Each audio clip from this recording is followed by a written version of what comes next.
Ang Pilipinas ngayon. Narito na ang pinakamainit na mga balita na nakalap sa bawat sulok ng bansa. Ihahatid sa bawat Pilipino saan man kayo sa mundo. Ang Pilipinas ngayon. Pakinggan ang bawat kaganapan sa bawat lalawigan. Ito ang Pilipinas ngayon.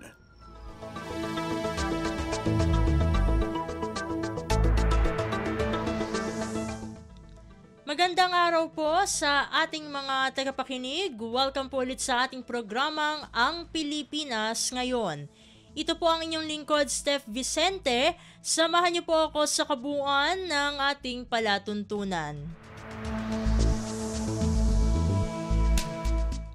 Tulad ng dati, mapakikinggan po ang ulat ng ating mga kapatid na himpilan. Sa probinsya, ang ating mga segmentong balitang negosyo at kalakalan, balitang sports at balitang artista, maging ang ilan sa mga pangunahing balita mula dito sa ating bansa. Yan po sa kabuuan ng ating palatuntunan, ang Pilipinas ngayon. Mga kaganapan sa Kamaynilaan at mga kalapit na lalawigan dito sa Ang Pilipinas Ngayon.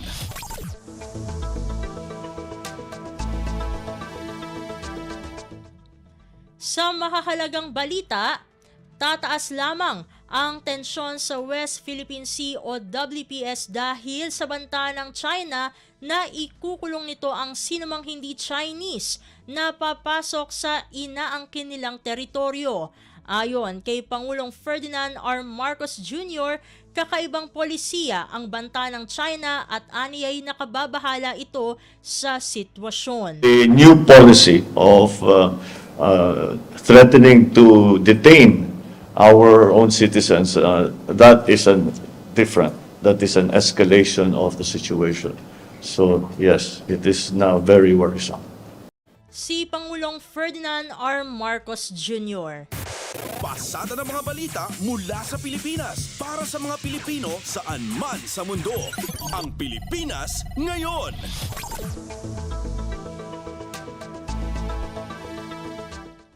Sa kaugnay na balita, iginiit ng grupo ng mga Pilipinong mangingisda na noon pa man ay nangingisda sila sa West Philippine Sea kabilang ang Scarborough Shoal. Sa panayam ng Radyo Pilipinas, sinabi ni Bigkis ng mangingisda Representative Romulo Ferrer na libo-libong mangingisdang Pilipino ang pumapalaot sa nasabing bahagi ng karagatan. Mawawalan sila aniya ng pangkabuhayan kung masusunod ang fishing ban na nais ipatupad ng China. Kumpleto, detalyadong balitaan, di papahuli sa mahahalagang kaganapan. Kamustahin ang inang bayan, ang Pilipinas ngayon. Kung ibaban po nila yan, paano lang kami mga fisherman na libo-libong fisherman dito po sa Infanta, Santa Cruz at saka sa Palawan po? Paano namin kabubuhay namin mga pamilya namin po kung yan ang patupad ng China po? Sinabi naman ni Ferrer na ipaglalaban nila ang kanilang karapatan sa West Philippine Sea bilang mangingisda. Umaasa na rin sila aniya sa tulong ng Philippine Navy at Philippine Coast Guard upang maprotektahan sila habang nagpapatuloy o magpapatuloy sa pangingisda. Nananawagan po kami sa pamaran po sana paglalaig po namin itong puntang sa West Philippine Sea, dapat po mayroon din kami kasamang mga Philippine Coast Guard, Philippine Navy po at sa mga BIPAR po. Yan ang tinig ni Bigkis ng Mangingisda Representative Romulo Ferrer. Pasada ng mga balita mula sa Pilipinas para sa mga Pilipino saan man sa mundo. Ang Pilipinas ngayon.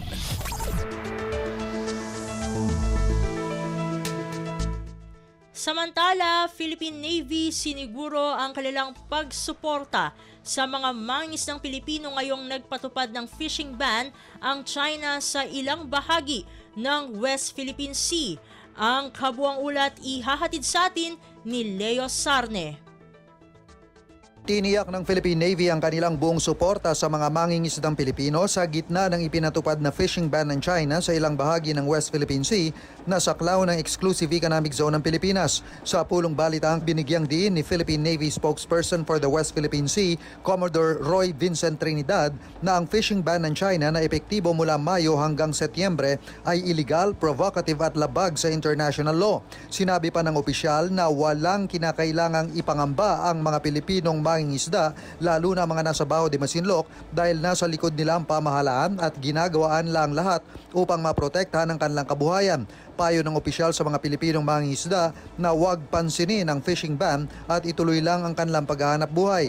Maalalang bago ang fishing ban, nauna nang nagpatupad ang China ng polisiya sa pag-aresto ng mga trespasser sa inaangkin nilang teritoryo sa West Philippine Sea na binaliwala din ng Pilipinas. Mula sa AFP, ito si Leo Sarne para sa Radyo Pilipinas. Pasada ng mga balita mula sa Pilipinas para sa mga Pilipino saan man sa mundo. Ang Pilipinas ngayon.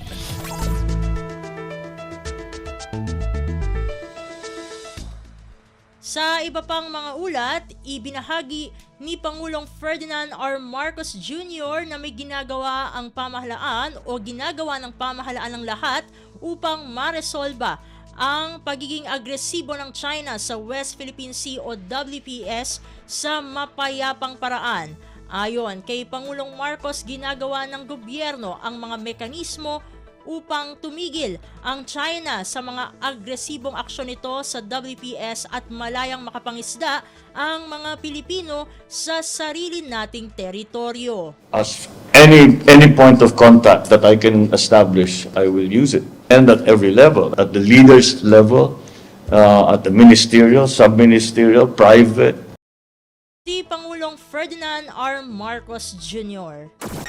Kumpleto, detalyadong balitaan, di papahuli sa mahahalagang kaganapan. Kamustahin ang inang bayan, ang Pilipinas ngayon.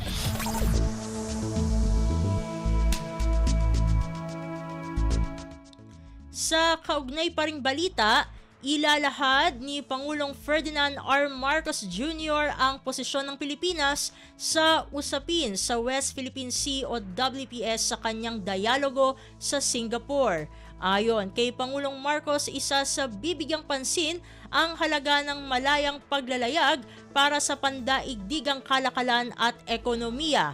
Sabi ng Pangulo, hindi lamang Pilipinas o hindi lamang sa Pilipinas limitado ang halaga ng WPS, kundi sa maraming bansa sa buong mundo. The stakeholders are no longer limited to ASEAN, Asia, Indo-Pacific. It really involves the global economy already. And so that is why I think the Philippines' position is going to be important in the decision-making of many of the policymakers around the world. Si Pangulong Ferdinand R. Marcos Jr. Pasada ng mga balita mula sa Pilipinas para sa mga Pilipino saan man sa mundo. Ang Pilipinas ngayon.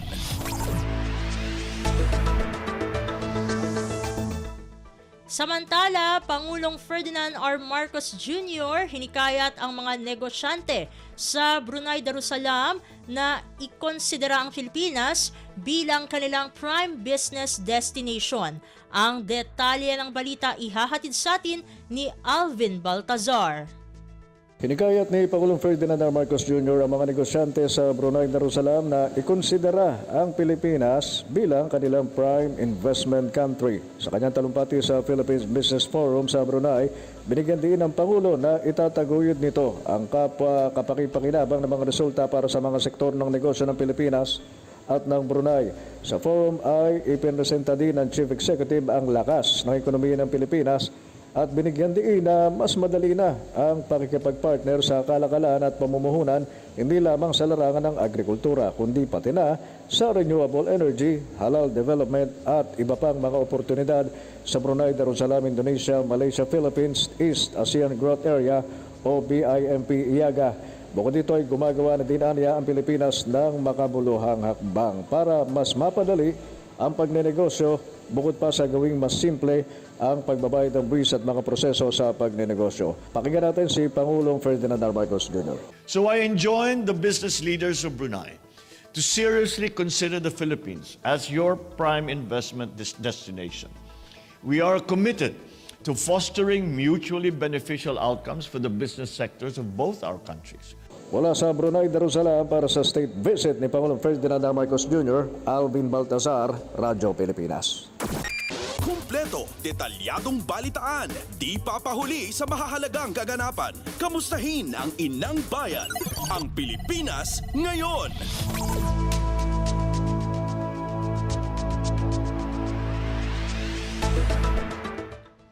Sa iba pang mga ulat, mga Pinoy sa Singapore, maayos ang kalagayan sa gitna ng pagtaas ng COVID cases sa naturang bansa. Ang kabuang ulat ihahatid naman sa atin ni Raquel Bayan. Nasa maayos na kondisyon ng mga Pilipino sa Singapore at hindi dapat ikaalarma ang naitatalang pagtaas ng COVID-19 cases kahit pa sa gitna ng ginagawang monitoring sa flirt variant ng virus. Pahayag ito ni Philippine Ambassador Medardo Macaraig sa harap ng gagawing pagbisita ni Pangulong Ferdinand R. Marcos Jr. sa Singapore upang makibahagi sa International Institute for Strategic Studies Dialogue sa Biyernes. Sabi ng ambahador, wala namang inilalabas na bagong guidelines o COVID protocol ang pamahalaan ng Singapore. Ang tanging abiso lamang nito sa mga mamamayan nito ay siguruhin na updated ang kanilang bakuna. Pagbibigay diin ng ambahador, tinitingala ang Singapore pagdating sa medical science, kaya't walang dapat na ikabahala ang publiko. Bukod dito, wala rin naman anyang naitatala na pagtaas sa hospital utilization cases sa Singapore at wala rin namang nasasawi dahil sa COVID-19. So even if there is an increase, they are not, hindi pa considered alarming ang ano. It's not yet a cause for reissuance of new guidelines or new COVID protocols. So there is none yet right now. So we're still okay, I suppose, like, because Singapore has very high standards when it comes to medical sciences and everything. So we follow them. Mula sa Singapore, ito si Raquel Bayan para sa Radyo Pilipinas.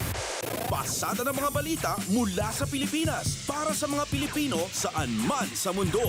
Ang Pilipinas ngayon.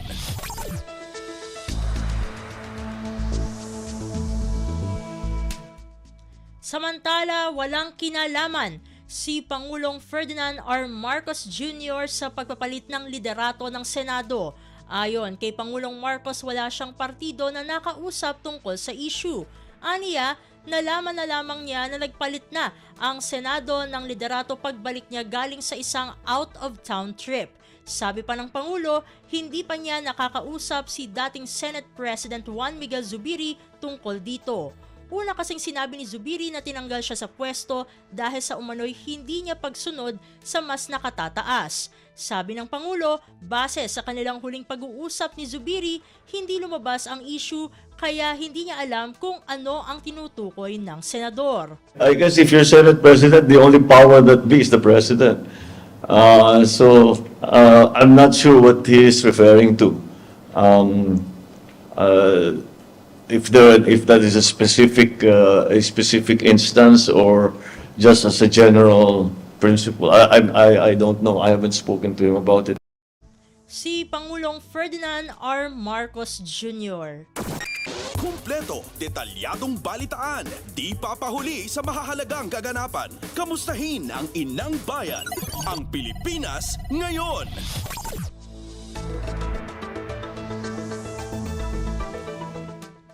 Sa kaugnay na balita, hindi naman magbabago ang tiwala ni Pangulong Ferdinand R. Marcos Jr. kay dating Senate President Juan Miguel Zubiri matapos siyang mapalitan ng ngayoy Senate President Chis Escudero. Ayon kay Pangulong Marcos, ang mga senador ang bumoto kay Escudero para kanilang maging leader. Aniya, hindi ito mababago ang tiwala ng Pangulo kay Zubiri. The decision to change the leadership is not made by me, was made by the senators. So that does not reflect on my view on Senator Mix and the trust and confidence that in my view reposes that I have in him. Si Pangulong Ferdinand R. Marcos Jr. Pasada ng mga balita mula sa Pilipinas para sa mga Pilipino saan man sa mundo. Ang Pilipinas ngayon.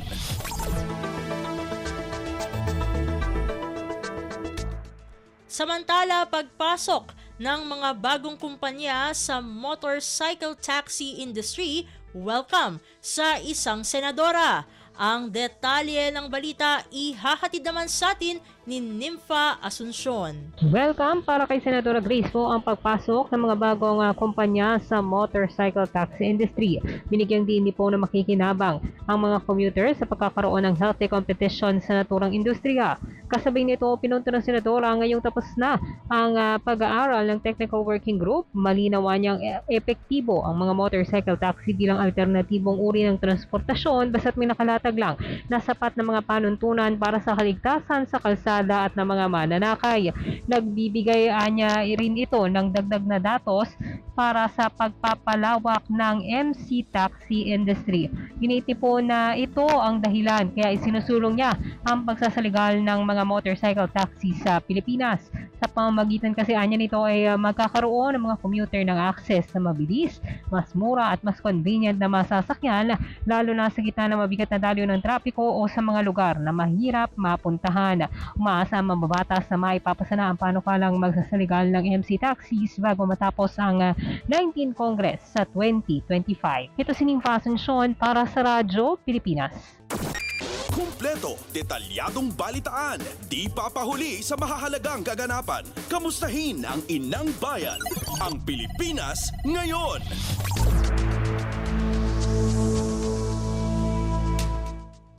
Sa iba pang mga balita, suporta ni Finance Secretary Ralph Recto sa pagpapababa ng taripa ng bigas, ipinagpasalamat ni House Speaker Martin Romualdez. Ang kabuang ulat ihahatid sa atin ni Kathleen Forbes. Malaki ang pasasalamat ni Speaker Martin Romualdez sa pagtarima ni Finance Secretary Ralph Recto sa naging kasunduan ng mga House Leader kasama ang DOF at Department of Agriculture na bawasan ang ipinapataw na taripa sa bigas. Nilalayo na naturang hakbang na mapababa ang presyo ng traders' cost upang mabawasan din ang presyo ng bigas sa merkado na kasalukuyan ay nasa 50 piso kada kilo ang bentahan. Sa parang ito ay magiging abot kaya ang bigas na hindi naman nadedehado ang kabuhayan ng mga magsasaka. Siniguro naman ni Romualdez na kahit bawasan ng taripa ay hindi maapektuhan ang pagpapatupad ng Rice Competitiveness Enhancement Fund na pantulong sa mga magsasaka. Katunayan ayon sa DOF, hanggang nitong Abril, umabot na ang koleksyon ng taripa sa bigas sa 16 billion pesos, sapat para sa itinakdang minimum requirement na 10 billion pesos sa ilalim ng RCEP. Nanawagan din si Romualdez para sa paghihigpit sa price control sa retail market para maiwasan ang manipulasyon ng presyo ng bigas. Ito si Kathleen Forbes para sa Radyo Pilipinas. Pasada ng mga balita mula sa Pilipinas para sa mga Pilipino saan man sa mundo. Ang Pilipinas ngayon.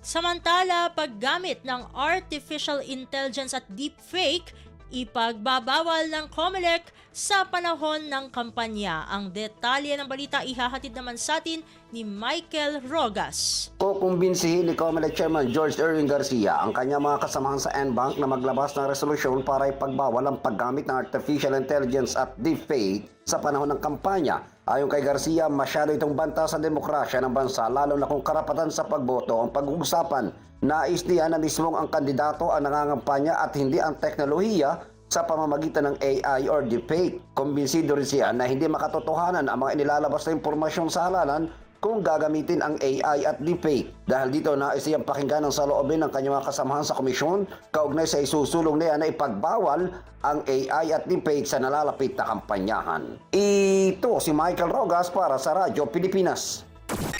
Kumpleto, detalyadong balitaan, di papahuli sa mahahalagang kaganapan. Kamustahin ang inang bayan, ang Pilipinas ngayon.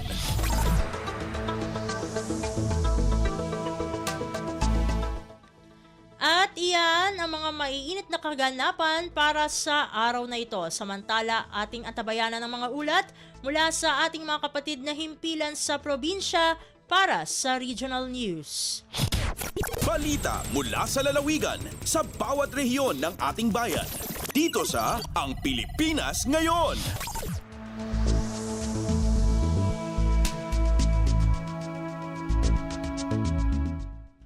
Narito na ang bugso ng ating mga regional news. Dumako muna tayo sa rehiyon ng Luzon.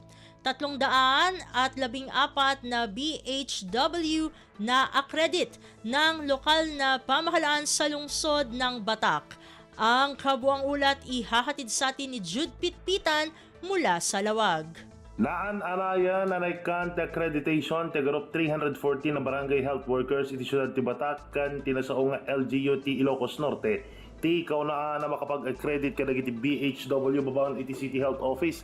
Second kay ni City Health Officer C. Abundo nga importante kalakwada nga adda dagiti nakasagana nga health workers iti kada barangay tapnon kasta ket adda dagiti mangtulong kada dagiti kabarangayan no adda dagiti problema da iti salunat nakaipalaon ngamin ko na iti Universal Healthcare Law aron bang laeng nga adda ti makaumanay abilang dagiti healthcare workers staff no makaipaay ti komprehensibo ken di kalidad a serbisyo medikal pakaibilangan ditoyen dagiti barangay.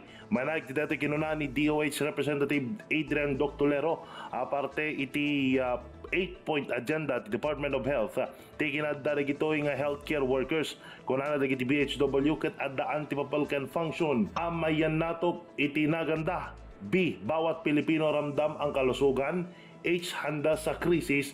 Ken W. Pag-iwas sa sakit. Ti accreditation dagiti healthcare workers ken tapno kitaan dagiti paglainganda iti healthcare services ken tarabayan dagiti BHW tapno mapalaing pay dagitoy nga skills da. Ibo diti syudad ti Lawag, Jude Pitpitan para iti Radyo Pilipinas World Service. Balita mula sa lalawigan sa bawat rehiyon ng ating bayan. Dito sa Ang Pilipinas Ngayon.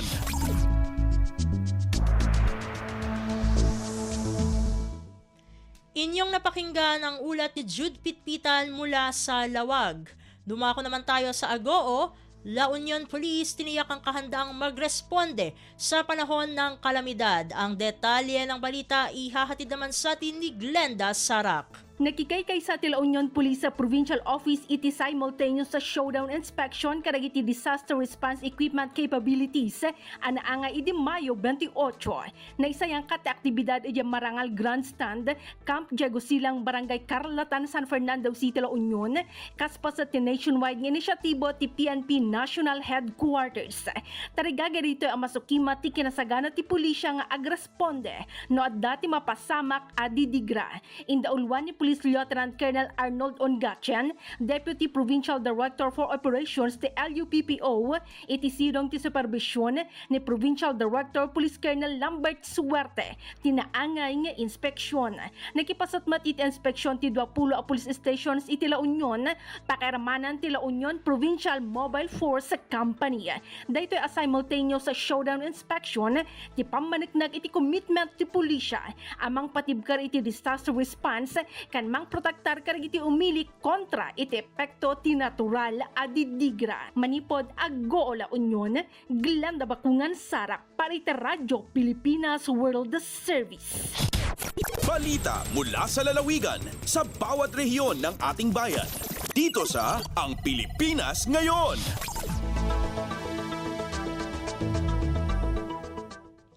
Inyong napakinggan ang ulat ni Glenda Sarak mula sa Agoo. Puntahan naman natin ang Palawan. National Cluster Summit ng Department of Agriculture isinasagawa sa Puerto Princesa City, Palawan. Narito si Miriam Basig para sa balita. Agapadayon ng atatabong pangaruang National Cluster Summit, ang Farm and Fisheries Clustering E-Consolidation o F2C2 nga programa ang Department of Agriculture sa Costa Palawan Resort sa siyudad ang Puerto Princesa, Palawan. Sa formal nga pag-impisa ang programang daging Martes, May 28 dagon nga dya, ingkon DA Undersecretary Chief of Staff Attorney Alvin John Balagbag nga ara mapipilian kundi ang paryong erembengan o arapinan ng mga manig panguma, manig pangisda sa gobyerno, pribadong sektor para mas mapakayad-andang mga parangabuyan. Mas mayad makunta na ang rembang sanda para mas mapatinluan ang mga patibas, magiging madali ang intervention ng gobyerno, mas matamang makinarya, mas matamang abuno, iba pang tabiyang sa asambit nga sektor. Pero digi sa imbuat nga press conference sa pakiman ng Radyo Pilipinas Palawan kung talagang nabot ang temang pagkaing sapat ahon ng lahat sa F2C2 sa unang National Summit kasangdagon, ingkunday Attorney Alvin John Balagbag nga ang matamang success stories ang mga Manig panguma, ig manig pangisda ang magapamatod nga ag uminto ang kasapatan ng pagkaon sa nasyon. Matamamakunta na ang magapamatod nga ag uminto andang mga patibas, andang kita, ig agdas andang pangabuyan. Sa pagpadayo ni ang F2C2 Second National Summit, magabisita ang mga partisipante sa Gintong Butil Agri Farm, sa Iwahig Prison and Final Farm, ig sa Binuatan Creations. Tema nga tatabong dya ang mula sa kanya-kanya patungo sa sama-sama. Mula sa Puerto Princesa, Palawan, ako si Miriam Tejada Basig para sa Radyo Pilipinas World Service. Balita mula sa lalawigan sa bawat rehiyon ng ating bayan. Dito sa Ang Pilipinas Ngayon.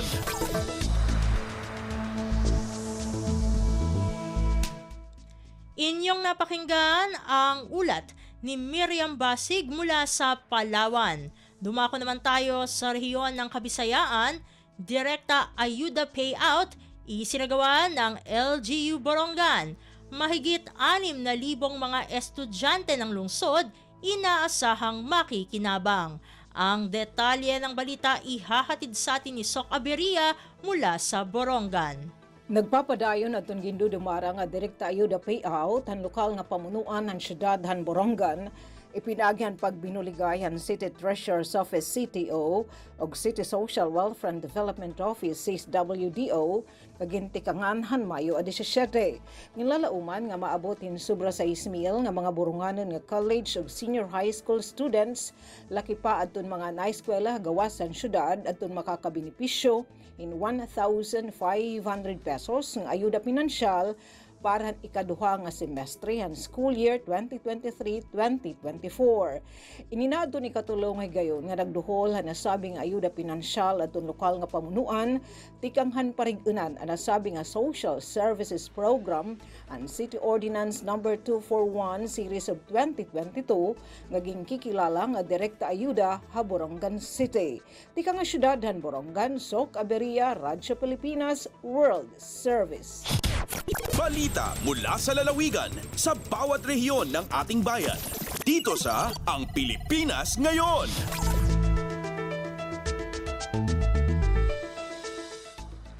Inyong napakinggan ang ulat ni Sok Aberia mula sa Borongan. Pumunta naman tayo sa Sogod.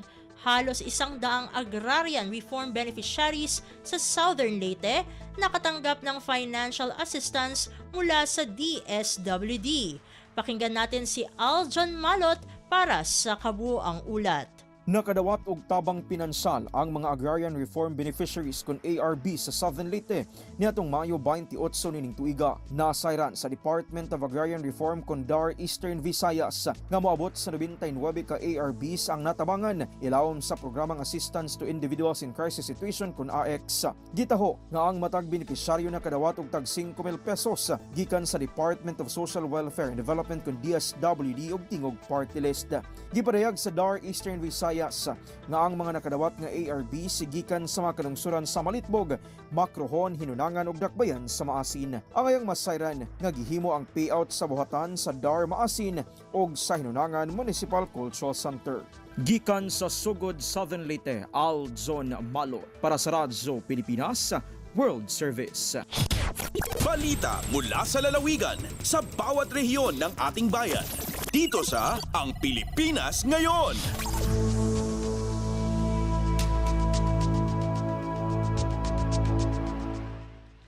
Inyong napakinggan ang ulat ni Aljon Malot mula sa Sogod.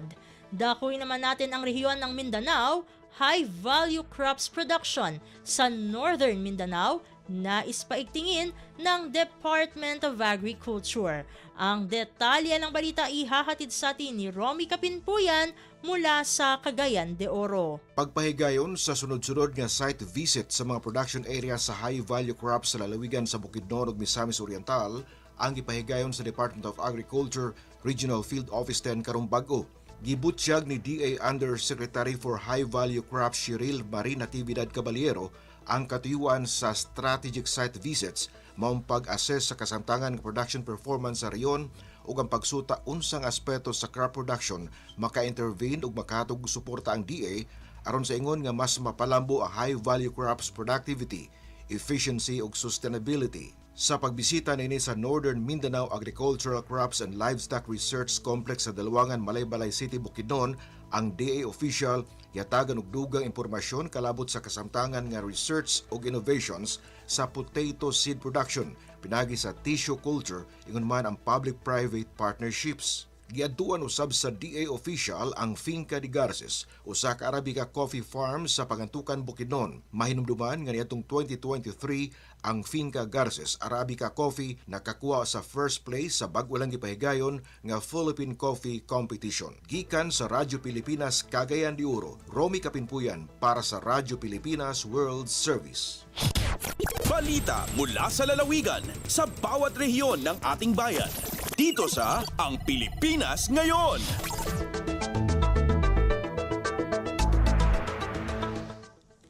Inyong napakinggan ang ulat ni Romy Kapinpuyan mula sa Cagayan de Oro. Puntahan naman natin ang Zamboanga, mga malalaking infrastructure projects puspusang ipinatutupad ng DPWH Region 9 sa Zamboanga Peninsula. Narito si Leslie Cubol para sa balita. Og tanong gipatuman karon sa Department of Public Works and Highways Region 9 o DPWH9 ang dagkong mga infrastructure projects sa nagadayang mga lugar sa Kasadpang Mindanao o sa Zamboanga Peninsula. Kini may kalabutan sa Improving Growth Corridors in Mindanao Road Sector Project sa administrasyon ni Pangulong Ferdinand R. Marcos Jr. Pipila sa mga proyektong pang-infrastruktura nga gipatuman karon sa DPWH9 mao ang 33 ka kilometro nga Coruan-Sibuco Road nga magdugtong sa Zamboanga City ug sa Zamboanga del Norte.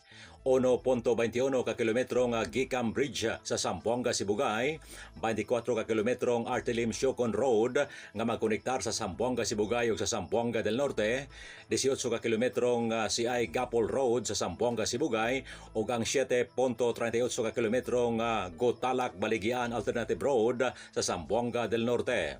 Tumong sa maong mga proyekto nga matagan og hapsay luwas nga biyahe ang mga residente ug mapalambog mapasulbong ang ekonomiya sa kasadpang Mindanao. Ang mga proyekto kabahin gyapon sa infrastructure flagship projects ni Pangulong Marcos ilawom sa iyang Build Better More Development Agenda para sa bag-ong Pilipinas. Gikan diri sa Radyo Pilipinas Zamboanga, kini Celeste Cubol para sa Radyo Pilipinas World Service. Balita mula sa lalawigan sa bawat rehiyon ng ating bayan. Dito sa Ang Pilipinas Ngayon.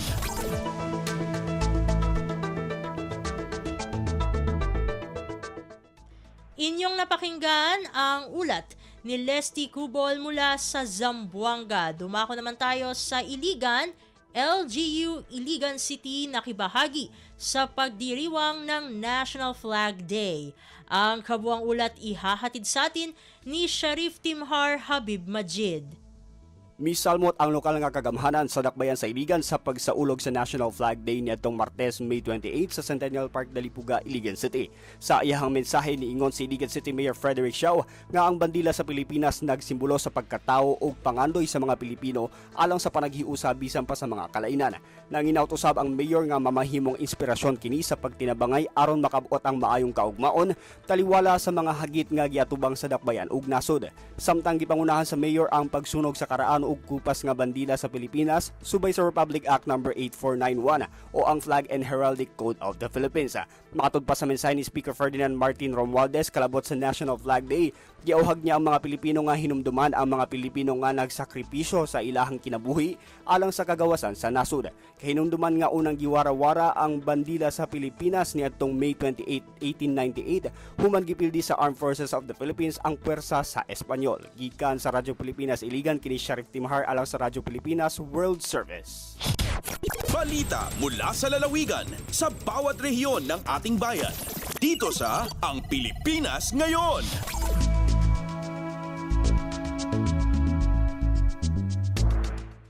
At inyong napakinggan ang ulat ni Sharif Timhar Habib Majid mula sa Iligan. Dito na nagtatapos ang ating regional news. Narito naman ang ating segmentong Balitang Negosyo at Kalakalan na ihahatid sa atin ng ating kasamang si Bea Gaza. Lagay ng ekonomiya, kalakalan, negosyo at iba pa. Atin ang alamin dito sa Ang Pilipinas Ngayon. Magandang araw, narito ang balitang negosyo at kalakalan. Umabot na sa 2.5 bilyong piso ang kabuuang halaga ng loans na inilabas sa pamamagitan ng Expanded Rice Credit Assistance sa ilalim ng Rice Competitiveness Enhancement Fund o ERCA-RCEF. Batay ito sa datos ng Land Bank of the Philippines noong April 30, 2024. Ayon sa Land Bank, mahigit 15,400 mga magsasaka ng palay at 270 kooperatiba na may mahigit 21,300 mga membro o member beneficiary ang nagbenepisyo sa mga loan. Ginamit ang mga ito para sa produksyon ng palay, pagkabyaw at pagbebenta, pagpapahiram o relending at pagkuha ng mga makinaryang pansaka. Pahayag ng Land Bank, karamihan sa mga loan borrower ay mula sa mga probinsyang nagsasaka ng palay tulad ng Cagayan Valley Region, partikular ang Cagayan, Nueva Vizcaya at Quirino. Tinulungan din ng bangko ang mga magsasaka ng palay sa Central Luzon at mga probinsya ng Capiz, Leyte, Agusan del Sur, Bukidnon, North Cotabato at Zamboanga del Sur. Ang ERCA-RCEF ay isang credit facility na naglalayong palakasin ang produksyon at kita ng mga maliliit na magsasaka ng palay at ibsan ang inisyal na epekto ng Republic Act 11203 o ang Rice Tarification Law. Sa ilalim ng ERCA-RCEF, maaaring manghiram ang mga magsasaka ng 70% ng kanilang total project cost sa mababa at fixed interest rate na 2% kada taon. Lagay ng ekonomiya, kalakalan, negosyo at iba pa. Atin ang alamin dito sa Ang Pilipinas Ngayon. Ipinanukala ni Department of Finance o DOF Secretary Ralph Recto ang pansamantalang pagbawas sa taripa ng pag-aangkat ng palay upang tulungang ibaba ang presyo ng bigas. Sa isang panayam sa sidelines ng Philippine Economic Briefing sa Pasay City, sinabi ni Recto na bagamat bumababa ang pandaigdigang presyuhan ng bigas, ang pagbabawas sa taripa ng pag-aangkat ng palay sa 35% ay makatutulong upang bumabari ng presyo ng bigas sa mga pamilihan. Sa pamamagitan ng Executive Order o EO50 na inisyo ni Pangulong Ferdinand R. Marcos Jr. noong nakaraang taon, pinalawig pa ang pagpapatupad ng mababang taripa sa pangunahing produktong agrikultura tulad ng bigas. Ngunit ani Recto, magkakaroon pa ng hearing ang Tariff Commission tungkol sa pagbabawas ng taripa. Kinakailangan kasi anyang balansehin ang pangangailangan ng mga magsasaka at ng mga consumer. Ipinapaubayan ni Recto sa kalihim ng Kagawaran ng Agrikultura ang pasya upang talakayin ang kanyang panukala.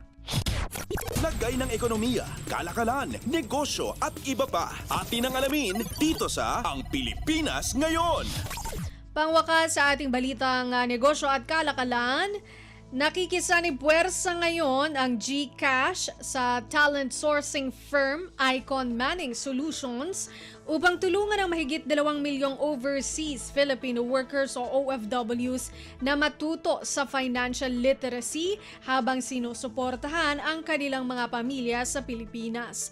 Magsasagawa ang GCash at Icon ng financial literacy programs upang palakasin ang digital proficiency ng mga OFWs habang nagbibigay ng access sa GCash suite of services. Mas padadalhin nito ang pagpapadala ng pera sa Pilipinas, pagbili ng load at pagbabayad ng mga bayarin sa Pilipinas. Sa pamamagitan ng partnership, magkakaroon na rin ang mga OFWs ng access sa Icon Digital Library. Dito makikita ang mga informative na content sa Pinoy Channel, kasama na ang mga paksa hinggil sa financial management tips at helpful tailor-fit hacks para sa mga OFWs. Ayon kay GCash International General Manager Paul Albano, kinikilala nila ang sakripisyo at kontribusyon ng OFWs sa ekonomiya ng bansa at umaasa itong makakahanap ang mga OFWs ng mas maraming oportunidad sa G-Jobs. Sa ngayon, nagagamit ng mga Pinoy ang GCash sa mga bansang United States, Canada, United Kingdom, Spain, Italy, Germany, Qatar, United Arab Emirates, Japan, South Korea, Taiwan, Hong Kong at Australia. Malapit na ring magkaroon ng GCash sa mga bansang Kuwait, Singapore at Saudi Arabia. Lagay ng ekonomiya, kalakalan, negosyo at iba pa. Atin ang alamin dito sa Ang Pilipinas Ngayon. At yan ang ating balitang negosyo at kalakalan. Ito si Bea Gaza para sa Radyo Pilipinas World Service. Lagay ng ekonomiya, kalakalan, negosyo at iba pa. Atin ang alamin dito sa Ang Pilipinas Ngayon.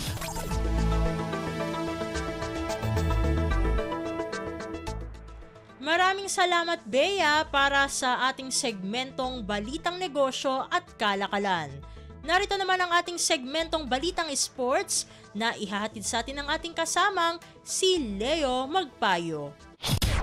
Updates at pinakahuling mga usapin sa mundo ng palakasan. Atin ang pakinggan dito sa Ang Pilipinas Ngayon. Magandang araw. Narito na po ang Sports Balita. Hindi man nakapasok ng finals, naging makasaysayan pa rin ang nagawa ng Alas Pilipinas kung saan tinalo nila muli ang Australia 25-23, 25-15 at 25-7 para kunin ang bronze medal sa 2024 AVC Challenge Cup nitong Miyerkules na ginanap sa Rizal Memorial Coliseum. Ito ang pinakamataas na pagtatapos ng Pilipinas sa torneo sa loob ng 63 taon. Tinapos naman ng Australia ang kanilang kampanya sa ika-4 na pwesto.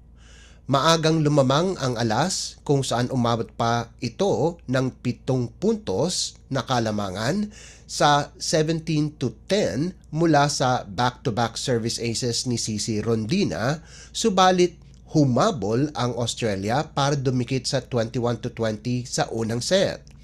Pero namayagpag pa din ang Alas mula sa quick kill ni Thea Gagate at sinundan ng tirada ni Rondina mula sa likod para kunin ang set sa 25-23. Nanguna sa opensa ng Pilipinas si Angel Canino sa nagawa nitong 14 na puntos habang sinundan ito ni Rondina sa nalikom nitong 13 puntos. Nakapag-ambag naman si Ea Laure at Gagate ng 10 puntos bawat isa. Si Caitlin Tipping ng Australia ang kaisa-isang player na nagtapos ng may double digits sa 13 puntos. Updates at pinakahuling mga usapin sa mundo ng palakasan. Atin ang pakinggan dito sa Ang Pilipinas Ngayon. Nagtapos lamang sa ika-7 pwesto si Filipino Olympian at pole vaulter EJ Obiana sa Ostrava Golden Spike sa Czech Republic kung saan nalundag lamang ang 5.52 meters dahil nasira ang kanyang pole sa araw ng laban. Sinubukan ni Obiana na malagpasan ang 5.72 at 5.82 meters subalit hindi niya ito nagawa. Sa social media posts, ikinuwento ni Obiana kung paano nakarating ang kanyang pole sa Europa hanggang mismo sa araw ng kompetisyon, subalit nasira naman ito. Ang world number 1 na si Armand Duplantis ang nagwagi sa torneo kung saan nalundag niya ang 6 meters habang si Ethan Cormont ng France ay nagtapos sa ikalawa sa nalundag nitong 5.62 meters. Kahit nasira ang kanyang pole, sinabi ni Obiana na magpapartisipa pa rin siya sa Oslo Bislett Games itong Mayo 30. Kamakailan lamang ay pinagharian ni Obiana ang USATF Los Angeles Grand Prix. Updates at pinakahuling mga usapin sa mundo ng palakasan. Atin ang pakinggan dito sa Ang Pilipinas Ngayon. Inanunsyo ng International Boxing Association o IBA na magbibigay sila ng pabuya sa kung sino mang boksingero ang magkakampiyon sa Olympics o kaya'y makakakuha ng medalya itong darating na Paris Games. Ang IBA ay hindi nag-organisa ng boxing tournament sa Paris Olympics pagkatapos silang tanggalan ng karapatan ng International Olympic Committee o IOC nitong nakalipas na taon. Base sa prize pool ng IBA para sa Hulyo 26 hanggang Agosto 11 na Olympic Games, sinabi ng IBA na bibigyan nila ng $100,000 ang makakakuha ng gintong medalya, $50,000 naman sa pilak at $25,000 sa tanso. Sinundan ng IBA ang paggalaw ng World Athletics kung saan inanunsyon nila noong Abril na magbibigay sila ng $50,000 bilang prize money para sa magkakampiyon sa Olympics simula itong sa Paris. Sa isang pahayag, sinabi ni IBA President Umar Kremlev na nararapat lamang na suportahan nila ang kanilang mga boksingero at patuloy nilang susuportahan ang mga ito sa lahat ng level. Dagdag ni Kremlev, ang kabuang pondo na kanilang inilaan para sa mahigit 100 boksingero ay nasa $3.1 milyong. Napagdesisyonan ng IOC noong Hunyo ng nakaraang taon natanggalan ang IBA ng karapatan sa Olympics dahil sa hindi sila nakapagpatupad ng mga reforma sa governance, finance at ethical issues. Ang mga laban sa boxing sa Paris Games ay inorganisa ng IOC. Updates at pinakahuling mga usapin sa mundo ng palakasan. Atin ang pakinggan dito sa Ang Pilipinas Ngayon. At yan ang pinakahuling balita sa larangan ng palakasan. Para sa Radyo Pilipinas World Service, ito po si Leo Magpayo. Magandang araw. Updates at pinakahuling mga usapin sa mundo ng palakasan. Atin ang pakinggan dito sa Ang Pilipinas Ngayon.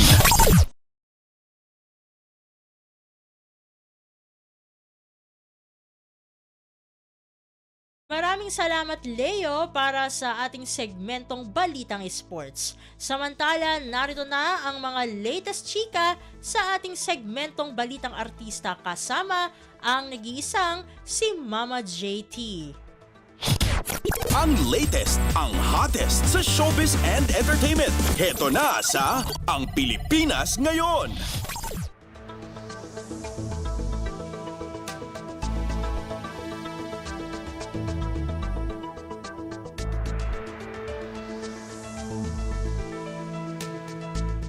Halo, magandang araw sa ating mga chismoso at chismosang nag-aabang ng ating balitang artista. Nandito na si Mama JT para maghatid ng mga trending na balita sa mundo ng showbiz. Ito na ang ratsyada ng mga chika. Sinagot ng Pinoy pop girl group ng BINI ang isyong ibinabato sa kanila tungkol sa isa sa mga sikat nilang awitin na Salamin Salamin. Kumalat kasi ang post ng isang religious group sa social media kung saan inaakusahan nito ang P-pop girl group na nagpapalaganap ng witchcraft sa pamamagitan ng kanilang kanta. Saad ng naturang religious group, quote and unquote, "Let's choose our music wisely to nurture our souls and to bring us closer to God. Beware sa mga Christian preachers, pastors, ministers na walang nakikitang mali sa pakikinig ng mga worldly music." Sabi pa nila, Salamin Salamin is a witchcraft song. Please wake up, church. And eto, agad na nag-viral sa social media ang naturang post na umani ng samut-saring reaksyon mula sa mga madlang people. Ngunit hindi naman ito masyadong sineryoso ng BINI at natawa na lang sila sa mga kumalat na chika ukol sa kanilang kanta. At sa naganap na press con kamakailan upang ipakilala sila bilang isang ambassador ng isang shopping brand ay nausisa ang grupo tungkol sa kanilang kanta. Pagbabahagi ng leader ng grupo na si Joanna, hindi nila kontrolado ang pananaw ng ibang mga tao tungkol sa kanilang kanta. Ayon pa sa kanya, sa social media lang nila nalaman ang ganitong uri ng balita. At para naman sa isa pang miyembro na si Maloy, fake news kung ituring ang naturang pahayag ng religious group na witchcraft daw ang kantang Salamin Salamin at idinaan nito At idiniin nito na sadyang maganda lang daw talaga ang naturang kanta, and I agree. Samantala, magkakaroon naman ng first solo concert ang P-pop group sa June 28 to 30 na gaganapin sa New Frontier Theater.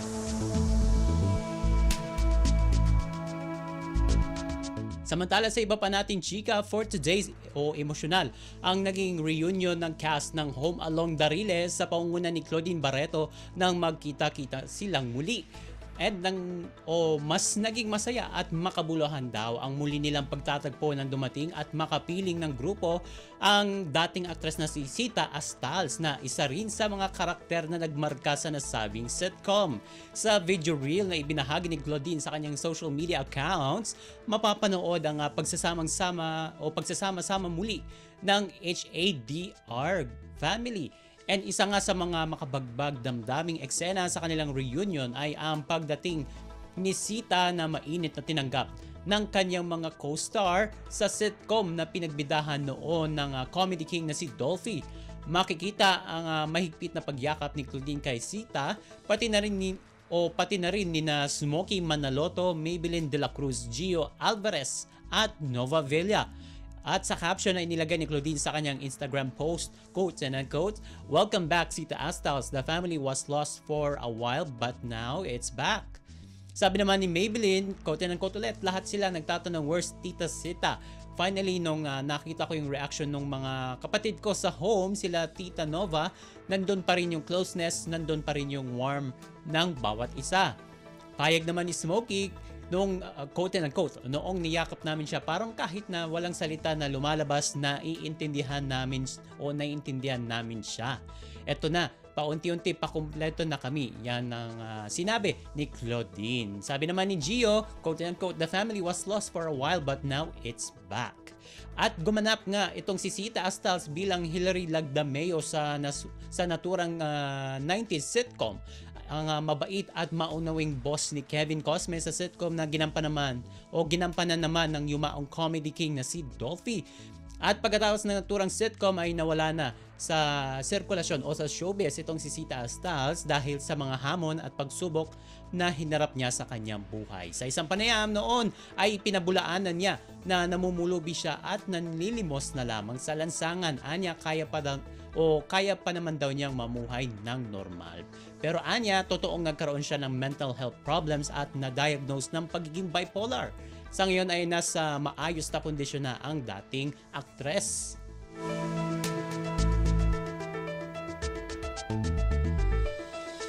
At sa uli natin chika for today, sa gitna ng kanyang hectic schedule, ibinalita ng actor, politician at Oriental Mindoro Vice Governor EJ Falcon na malapit na niyang matapos ang pag-aaral ng special course na Political Science, major in Local Governance sa University of Makati. Ito kasi ay sineseryoso ni Vice Governor EJ ang pagiging public servant at the same time, na-enjoy din niya ang kanyang trabaho. Sa tanong kung plano nga ba niyang tumakbo sa mas mataas na posisyon sa gobyerno, sabi niya, quote and unquote, "One at a time." Kasi sabi ko nga, masarap mangarap pero wag nating pinipilit o wag nating ipipilit at wag nating minamadali ang lahat ng bagay. So naman, parang ganun, di ba? Pag artista ka, ganun din. Sa lahat ng bagay naman. Kapag artista ka, gusto mo maging best actor ka, level up.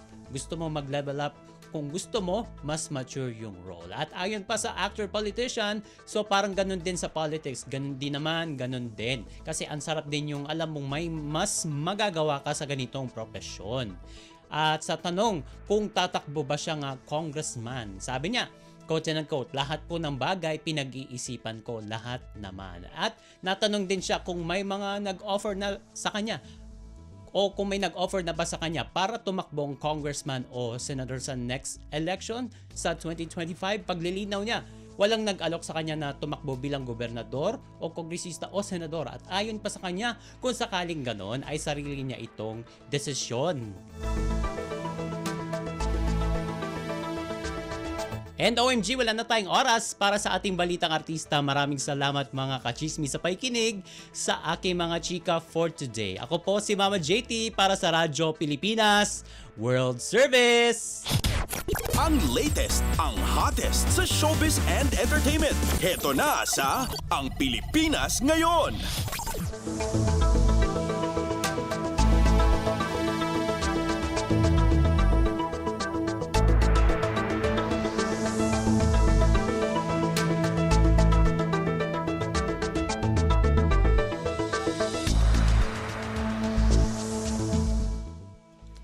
At yan po ang kabuuan ng ating programa para sa araw na ito. Samantala, magpapasalamat muna tayo sa ating mga nakasama sa ating transmitter site sa Tinang. Sa studio kasama natin sina Milo Janela, Susan Aison at Anthony Pimentel.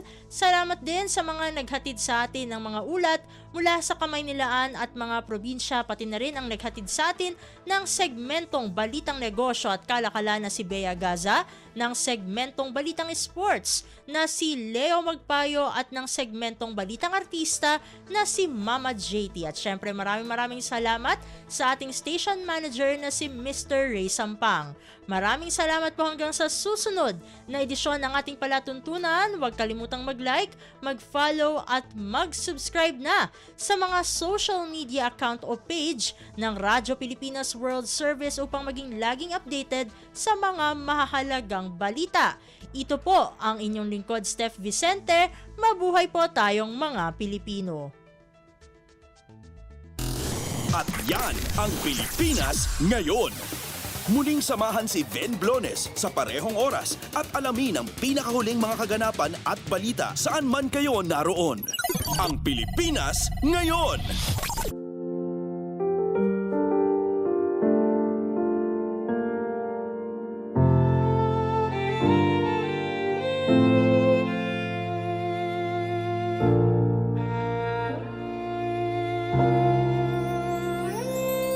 Ang tanging may pamamaan ako'y edukasyong Pilipino. Tinuturong galing at talino para maabot ang pangarap mo. Ang tanging handog ko sa'yo'y edukasyong Pilipino. Diskarting mula sa puso, mamamangha ang mundo. Matatag na mga guro, matatag sa mga pagsubok, matatag na mga mag-aaral, matatag na talino'y umiiral. Hinaharap ang hirap, walang takot sumugod, humahanap ng solusyon, ipaglaban ang edukasyon. Kabataang Pilipino, Muslim o Kristiyano, lahat ng paniniwala, lahat ng katutubo, may kapansanan, iba man kasarian. Ang ating pag-aaral ay ating karapatan. Ang ating pag-aaral, pang-ahon sa kahirapan. Matatag na mga guro, matatag sa mga pagsubok, matatag na mga mag-aaral, matatag na talino'y umiiral. Hinaharap ang hirap, walang takot sumugod, humahanap ng solusyon, ipaglaban ang edukasyon. Ang tanging alay ko sa'yo'y edukasyong Pilipino. Matapat ng pamamaraan, maunlad na kinabukasan.